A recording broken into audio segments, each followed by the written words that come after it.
Z4 news. Welcome to Z4 news morning with VK కార్యక్రమానికి స్వాగతం. నేను మీ వంశీకృష్ణ గౌడ్. ప్రతిరోజు లాగే ఈరోజు కూడా తెలంగాణకు సంబంధించిన ఇంపార్టెంట్ న్యూస్ పేపర్స్, వాటి అనాలిసిస్, వాటి హెడ్లైన్స్ మనం గమనించినట్టయితే మొదటగా ఈనాడు దినపత్రిక చూస్తున్నాం. ఈనాడులో ప్రధానంగా బ్యానర్ ఐటమ్ 90 రోజుల ఊరట అని ట్రంప్కు సంబంధించిన ఒక న్యూస్ మనం గమనిస్తున్నాం. ఇంటర్నేషనల్ లెవెల్లో ట్రంప్ ఒక సెన్సేషన్ స్టార్ అయిపోయింది. ఇప్పుడు 90 రోజుల ఊరట, సుంకాలపై ట్రంప్ అనూహ్య నిర్ణయం. అప్పటిదాకా అన్ని దేశాలపై 10%, 125% పెంపు. చైనాతో మాత్రం ఢీ అంటే ఢీ, 84%తో డ్రాగన్పై ప్రతీకారం. ఈ రకంగా అమెరికా అధ్యక్షుడు డొనాల్డ్ ట్రంప్ ఏవైతే ఉన్నారో ఆర్థిక యుద్ధానికి, మరో ప్రపంచ యుద్ధానికే దారితీస్తున్నాడు. చైనాకు సంబంధించి, అమెరికాకు సంబంధించి ఈ యుద్ధం ఆర్థికపరమైనదిగా మనం గమనిస్తున్నాం. ఎందుకంటే పోటాపోటీగా మొదట 34%, తర్వాత 50%, తర్వాత 100%, 125%. అంటే ఒక వస్తువు కనుక చైనాకు సంబంధించిన వస్తువు ఒకటి అమెరికాలో అమ్మాలని అనుకుంటే 100 రూపాయల వస్తువుకు 125 రూపాయల ట్యాక్స్ అమెరికాకు కట్టి ఆ వస్తువును అమ్మాల్సిన పరిస్థితి ఉంది. కాబట్టి ఈ రకంగా ఈ యుద్ధం దేనికి దారితీస్తుందో మనం చూడాలి. ఇక్కడ ఇంకోటి ఏంటంటే మిగతా దేశాలకు సంబంధించి, అన్ని దేశాలకు సంబంధించి కూడా ఆయన మొన్న ఒక రోజు ప్రెస్ మీట్ పెట్టేసి ఒక ఆర్థికపరమైన వార్ ప్రకటించడం జరిగింది.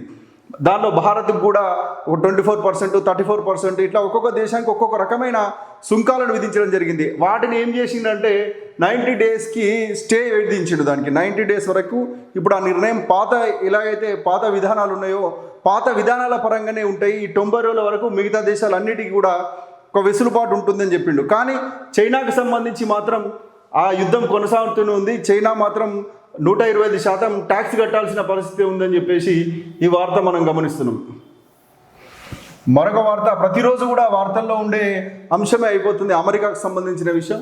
ఇది ఒకటి, విద్యార్థుల్లో ఓపీటీ కల్లోలం. 3 ఏళ్ల అనుమతి రద్దుకు బిల్లు తేనున్న అమెరికా. కాంగ్రెస్ ఆమోదిస్తే 3 లక్షల మంది భారతీయులు వెనక్కి. H1B వీసాలపైన ఉక్కుపాదం, దేశం వీడి వెళ్ళొద్దంటూ ప్రముఖ కంపెనీల హెచ్చరిక. గ్రీన్ కార్డ్ దారులందరికీ కంటి మీద కునుకు లేదు.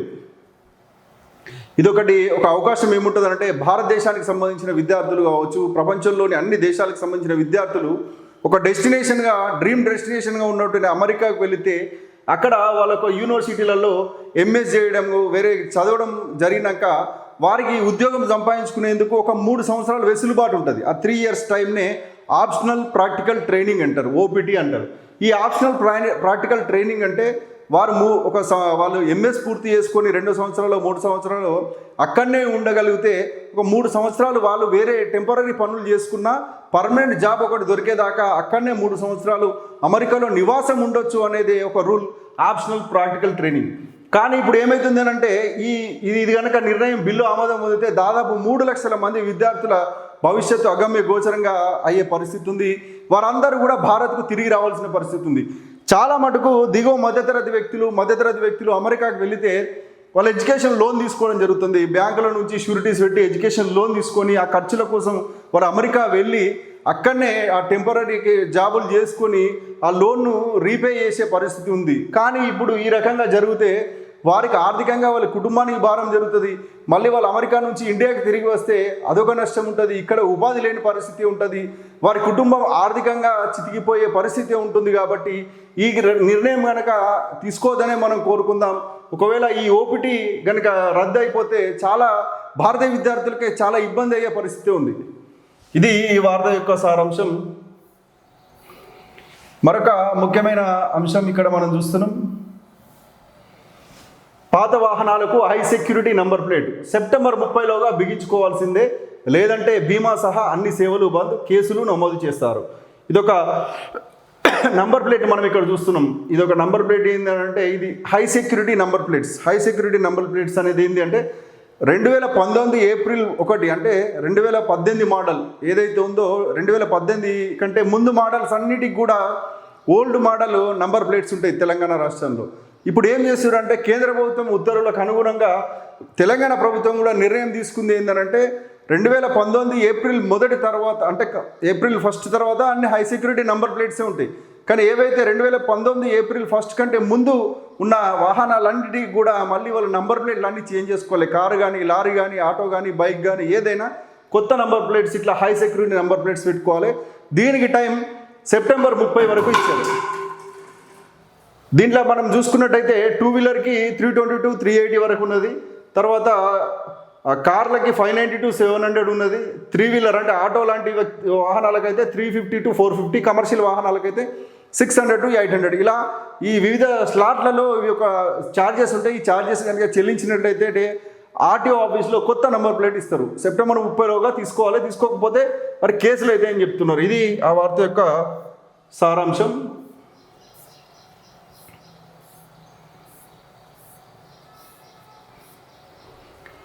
నెక్స్ట్ సాక్షి పేపర్ చూద్దాం.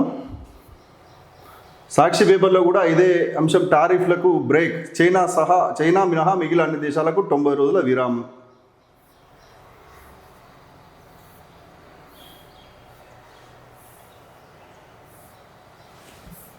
ఇంకొక వార్త ఉంది. ఏఐసిసి సదస్సు గుజరాత్ అహ్మదాబాద్లో జరుగుతుంది. కాంగ్రెస్ పార్టీకి సంబంధించిన హై లెవెల్ కమిటీ యొక్క సిడబ్ల్యూసి సమావేశం. అంటే కాంగ్రెస్ వర్కింగ్ కమిటీ అనేది దేశంలో కాంగ్రెస్ పార్టీని ఎట్లా నడిపించాలా, ఎట్లా తీసుకుపోవాలా అనేది ఒక ముఖ్యమైన కమిటీ.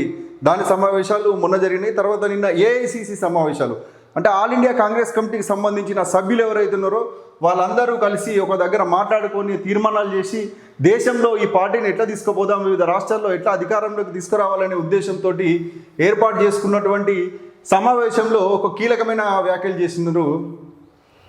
ఏఐసిసి సదస్సులో పని చేయండి లేదా వైదొలగండి, పార్టీకి సహాయపడే నేతలు తప్పుకోవాలి, అలాంటి నేతలు పూర్తిగా విశ్రాంతి తీసుకోవాలి, అప్పగించిన బాధ్యతలను నెరవేర్చకుండా పదవుల్లో అలంకారప్రాయంగా తిష్ట వేసిన నేతలు రాజకీయ సన్యాసం చేయాలి, డీసీసీలు ఇకపై అత్యంత క్రియాశీలక పాత్ర పోషించనున్నారు. ఖర్గే అంటే ఏఐసిసి ప్రెసిడెంట్ ఖర్గే ఎవరైతే ఉన్నారో ఆయన ఇచ్చిన స్టేట్మెంట్. అయితే మీరు పని చేయండి లేకపోతే వైదొలగండి, మీరు వాలంటీర్గా రిటైర్మెంట్ తీసుకోండి అని చెప్తున్నాడు. కాంగ్రెస్ పార్టీ ఒకప్పుడు దేశాన్ని వెళ్ళిన పార్టీ వీళ్ళు 2-3 రాష్ట్రాలకే పరిమితం అయిపోయి దేశంలో ఒక అన్ని రంగాల్లో అన్ని రాష్ట్రాల్లో దెబ్బతిన్నటువంటి పార్టీగా కాంగ్రెస్ పార్టీ ఉంది. దానికి వైభవం తీసుకురావాలనే ఉద్దేశంతో అయితే మీరు పని చేయండి లేకపోతే పక్కకు తప్పుకోండి, మీ వల్ల లాభం లేదని చెప్పేసి వాళ్ళ పార్టీ కార్యకర్తలకు చెప్తున్నాడు. బాధ్యతల్ని విస్మరించిన వాళ్ళు రిటైర్ అయితే మంచిది. పార్టీ పదవుల్లో ఉన్న నేతలకు కాంగ్రెస్ చీఫ్ ఖర్గే హెచ్చరిక. ఏఐసిసి సమావేశ వేదికగా పార్టీలో సంస్కరణలు ప్రస్తావించిన అధ్యక్షుడు క్రైస్తవులు సిక్కుల హక్కులను హరిస్తారు రాహుల్ గాంధీ ఈ రకమైన వ్యాఖ్య చేయడం జరిగింది. ఇది దీనికి సంబంధించిన అంశం.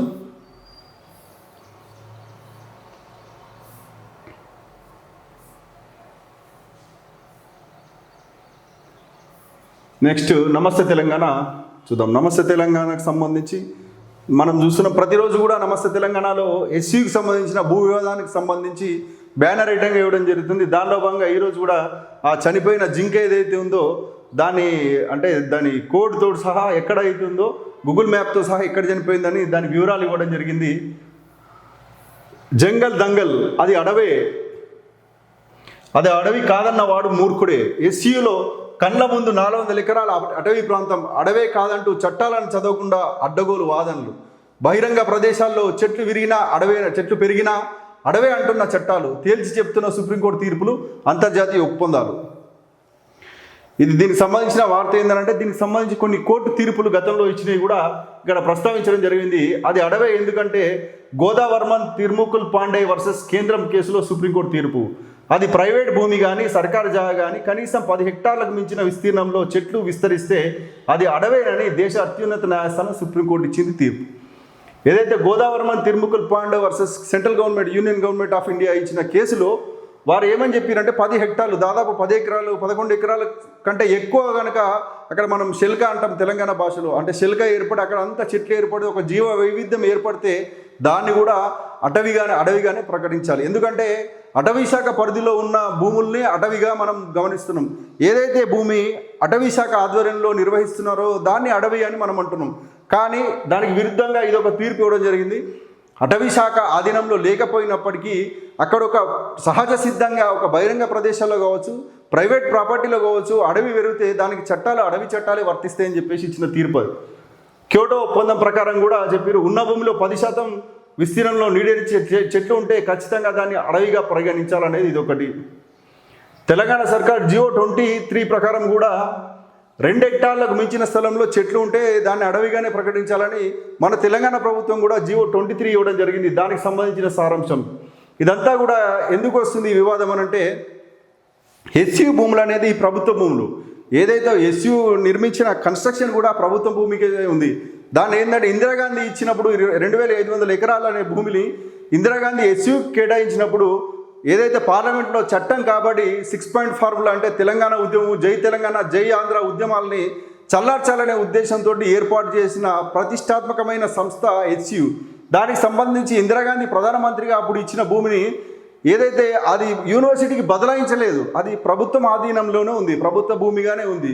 దాన్ని ఇప్పుడు ఆసరాగా చేసుకొని రేవంత్ సర్కార్ కావచ్చు వాళ్ళు ఏం చేస్తున్నారంటే ఈ భూమిని మేము స్వాధీనం చేసుకొని ప్రైవేట్ వ్యక్తులకు ఇస్తామని చెప్తున్నారు. అట్లా కాదు, సరే ఆ భూమిలో చెట్లు ఉన్నాయి, అడవి ఉన్నది, ఆ భూమిలో జింకలు ఉన్నాయి, జంతువులు ఉన్నాయి, జీవ వైవిధ్యం ఉంది కాబట్టి ఆ భూమికి అటవీ భూమిగానే ప్రకటించి అటవీ చట్టాలను అక్కడ వర్తింపజేయాలని చెప్పేసి ఈ వార్త యొక్క సారాంశం.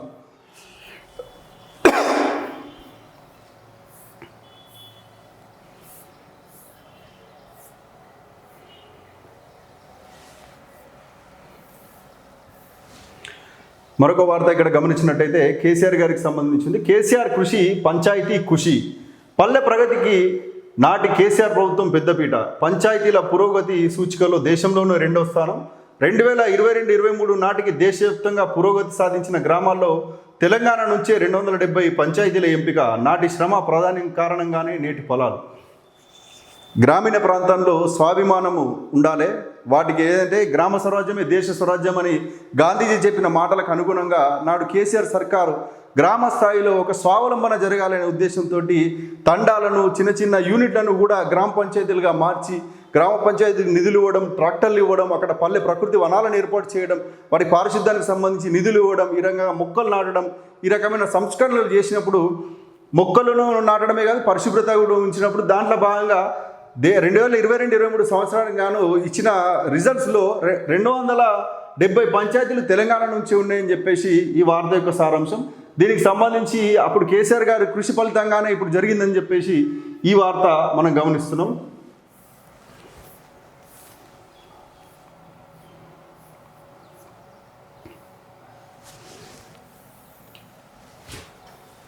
సిద్ధు సర్కార్ అవినీతిలో నంబర్ 1. ఈ వార్త ఏంటంటే కర్ణాటక రాష్ట్రానికి సంబంధించిన కాంగ్రెస్ పార్టీ ప్రభుత్వం సిద్ధరామయ్యకి సంబంధించి అవినీతి కూరుకున్నది, అక్కడంతా పర్సంటేజ్ నడుస్తుంది, 30% కమిషన్ మీద సర్కార్ నడుస్తుందని ఆరోపణలు వెల్లువెత్తుతున్న వేళ సిద్ధు సర్కారు అవినీతిలో నంబర్ 1 అనే వార్త మనం సంచలనంగా ఉంది. సొంత ప్రభుత్వంపై కాంగ్రెస్ ఎమ్మెల్యే బాంబు, సీఎం ఆర్థిక సలహాదారే సంచలన ఆరోపణలు, రాయారెడ్డి రాజకీయ వ్యాఖ్యలతో రాజకీయ ప్రకంపనలు. ఇది దానికి సంబంధించిన వార్త మనం చూస్తున్నాం.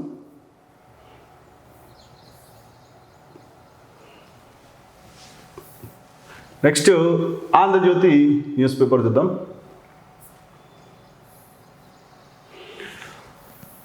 ఆంధ్రజ్యోతిలో ఒక వార్త మనం చూసినట్టయితే రుణగ్రహీతలకు ఊరట, తగ్గనున్న గృహ వాహన వ్యక్తిగత రుణం రేట్లు, ఈఎంఐ భారం కూడా తగ్గనుంది. రిజర్వ్ బ్యాంకు రెపో రేటు 6.25 నుంచి 6%కి తగ్గింపు.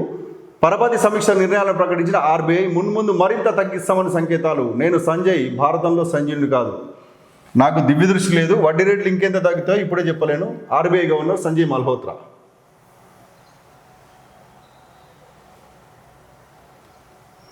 ఇది ఈ న్యూస్ ఐటెం మనం చూసినట్టయితే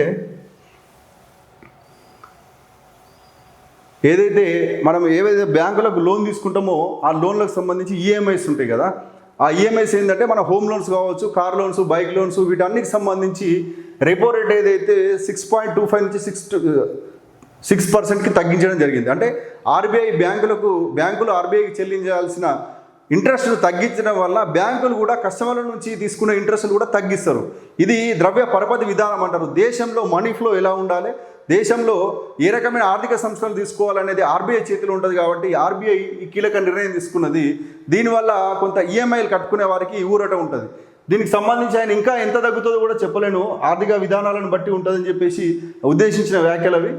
కీలక వడ్డీ రేట్లపై భవిష్యత్ వైఖరి తటస్థం నుంచి అనుకూల స్థాయికి మార్పు, మున్ముందు మరింత తగ్గిస్తామని సంకేతాలు. 2025-26 ఆర్థిక సంవత్సరం వృద్ధి అంచనా 6.7 నుంచి 6.5 కుదింపు. ద్రవ్యోల్బణం అంచనా 4% తగ్గింపు. పరపతి సమీక్ష నిర్ణయాలు ప్రకటించిన ఆర్బీఐ.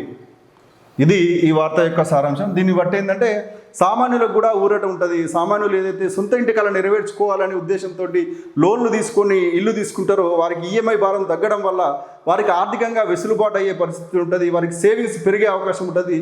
తద్వారా దేశంలో వృద్ధి రేటు ఇంకా పెరిగే అవకాశం ఉంటుంది. కాబట్టి ఈ నిర్ణయం కీలకంగా మనం తీసుకోవచ్చు.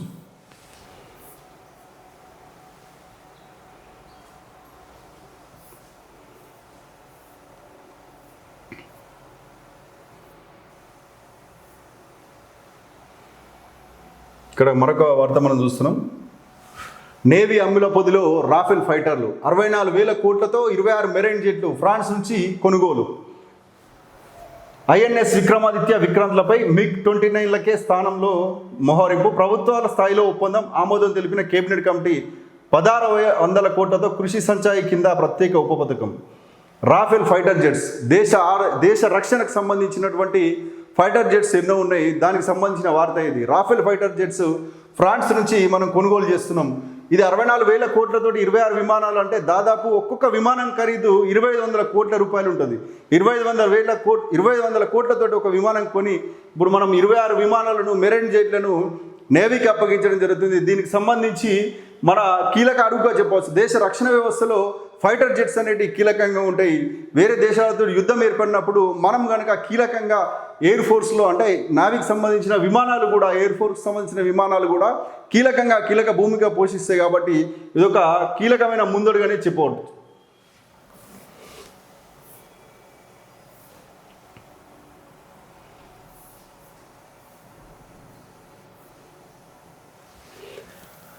రేవంత్ రెడ్డి ఒక కీలకమైన వ్యాఖ్యలు చేసింది చూస్తే, బ్రిటిష్ వారి కంటే బీజేపీ నేతలు ప్రమాదకారులు, వారిని తరిమి కొట్టినట్లుగానే దేశంలో బీజేపీని ఓడిద్దాం, తెలంగాణలో ఆ పార్టీని అడుగుపెట్టనీయం. గాడ్సే ఆలోచనల వ్యాప్తికి ప్రయత్నిస్తున్న మోడీ, ఆయనపై వ్యతిరేకంగా రాహుల్ ఆధ్వర్యంలో పోరాడతాం, పటేల్తో తెలంగాణకు స్వాతంత్రం, సోనియాతో రాష్ట్రం, తెలంగాణలో కునాగలను చేసి చూపించాము. ఇది ఈ వార్త యొక్క సారాంశం. అహ్మదాబాద్లో ఏదైతే మనం ఇంతకుముందు చెప్పుకున్నట్టుగా ఏఐసిసి సదస్సుకు సంబంధించి సీఎం రేవంత్ రెడ్డి కీలకమైన వ్యాఖ్యలు చేయడం జరిగింది. బ్రిటిష్ వారి కంటే బీజేపీ వాళ్ళు ప్రమాదకరం, వారిని తరిమి కొట్టాలనే ఒక సంచలనమైన వ్యాఖ్య చేసిండు. దీనికి బీజేపీ వాళ్ళు ఏ రకంగా స్పందిస్తారో వేచి చూద్దాం. ఇంకొక ముఖ్యమైన వార్త, ఇలా హైదరాబాద్ అమరావతి గ్రీన్ఫీల్డ్ హైవే. అంటే ఈ వార్త ఏంటంటే గ్రీన్ఫీల్డ్ హైవే అనేది మన దేశంలో కేంద్ర ప్రభుత్వాలు కీలకంగా తీసుకుంటున్నాయి. ఒక ఎక్స్ప్రెస్ హైవేలకు సంబంధించి అమరావతి రాజధానిగా ఆంధ్రప్రదేశ్ను తీర్చిదిద్దడానికి చంద్రబాబు నాయుడు గారు తీసుకుంటున్న కృషి ఫలితంగానే ఈరోజు హైదరాబాద్ నుంచి అమరావతికి కారిడార్ ఏర్పాటు చేయడం జరుగుతుంది. దీనిలో భాగంగా ఇంత పెద్ద లైన్స్ అంటే ఇటు 8 లైన్స్ ఇటు 8 లైన్స్ తోటి ఈ రోడ్డు కనుక ప్రారంభమైపోతే దేశంలోనే ఒక అద్భుతమైన రోడ్డుగా ఉంటుంది. హైదరాబాద్ నుంచి విజయవాడ కంటే ఇప్పుడు అమరావతికి దూరభారం తగ్గి ప్రయాణించే సమయం తగ్గి నెక్స్ట్ డెవలప్మెంట్కు నెక్స్ట్ జనరేషన్స్ కూడా ఒక అద్భుతమైన కన్స్ట్రక్షన్గా ఉండబోతుంది. కాబట్టి ఇది త్వరగా కంప్లీట్ కావాలని మనం కోరుకుందాం.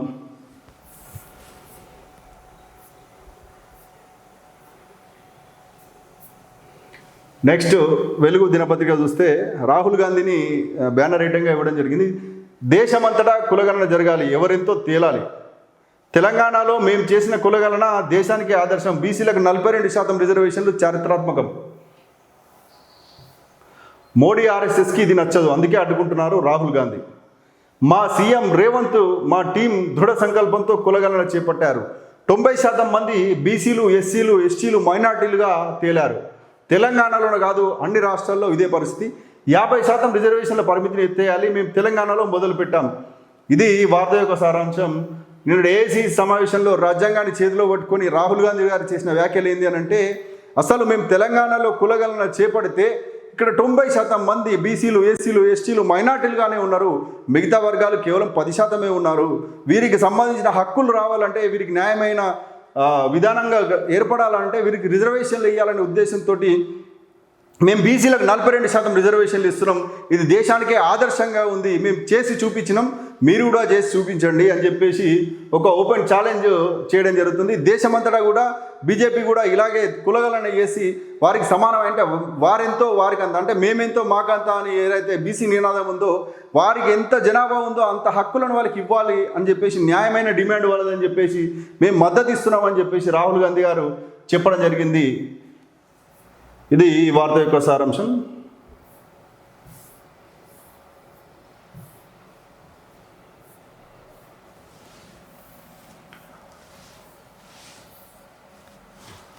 మరొక వార్త, బనకచర్లపై ఏపీ దూకుడు. సీఎం చంద్రబాబు చైర్మన్గా జలహారతి కార్పొరేషన్ ఏర్పాటు చేసి ఉత్తర్వులు జారీ చేసిన ఏపీ, తెలంగాణ అభ్యంతరాలు బేఖాతరు. ప్రాజెక్ట్ పేపర్ పైనే ఉందని చెప్తూ వేగంగా అడుగులు. 2 డైరెక్టర్లు, 16 మంది ఇంజనీర్లు, 3 అకౌంట్స్ ఆఫీసర్లు, ఒక CFOతో క్యాడర్. ప్రభుత్వం పేరిట 10 విలువ చేసి 49 లక్షల షేర్ల బదాయింపు. మరో 7గురికి ఒక్కో షేరు. ప్రాజెక్టు వ్యయం 80,000 కోట్లు. ఇది బనకచెర్లకు సంబంధించిన లిఫ్ట్ ఇరిగేషన్ వార్త. ఏదైతే పోలవరం ప్రాజెక్ట్ ఉందో, పోలవరం ప్రాజెక్ట్ నుంచి గోదావరి నీళ్లు ఆంధ్రాకి తరలించడమే కాకుండా అక్కడ ఒక బనకచెర్ల దగ్గర లిఫ్ట్ ఇరిగేషన్ ఏర్పాటు చేసి ఆ నీళ్లను రాయలసీమకు తీసుకుపోవాలనే ఉద్దేశంతో వారి ప్రాంత ప్రయోజనాల కోసం ఏర్పాటు చేస్తున్నటువంటి ప్రాజెక్టు బనకచెర్ల లిఫ్ట్ ఇరిగేషన్. ఈ చంద్రబాబు గారు ఇంతకుముందు కూడా గతంలో తెలంగాణకు అన్యాయమే చేసిండు, తెలంగాణ ప్రాంతాన్ని వెనక్కి నెట్టిండనే ముద్ర ఉంది. మరొకసారి ఈయన ముఖ్యమంత్రి అయితే ఈయన శిష్యుడు రేవంత్ రెడ్డి ఇక్కడ ఉన్నాడు.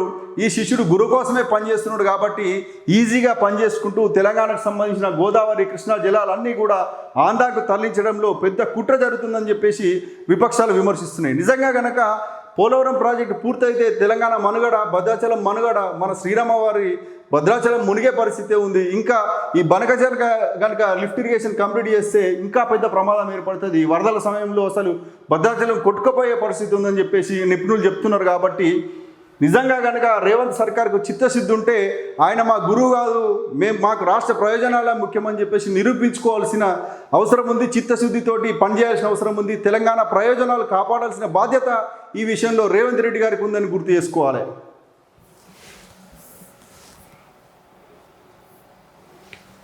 మరొక వార్త, HCU ల్యాండ్ ఎంత, లీగల్ డాక్యుమెంట్లు ఏమున్నాయి, వర్సిటీ VC నుంచి వివరాలు సేకరించిన బీజేపీ ఎంపీలు.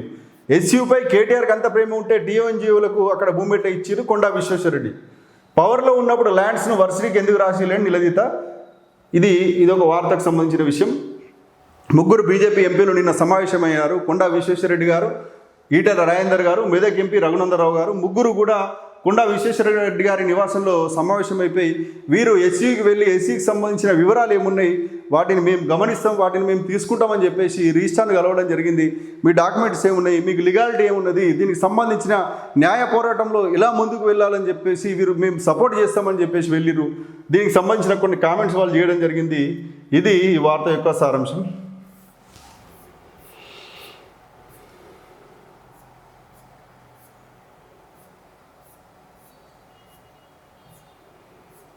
సేమ్ మిగతా వార్తలన్నీ కూడా మిగతా న్యూస్ పేపర్స్ ఏవైనాయో అవే ఉన్నాయి.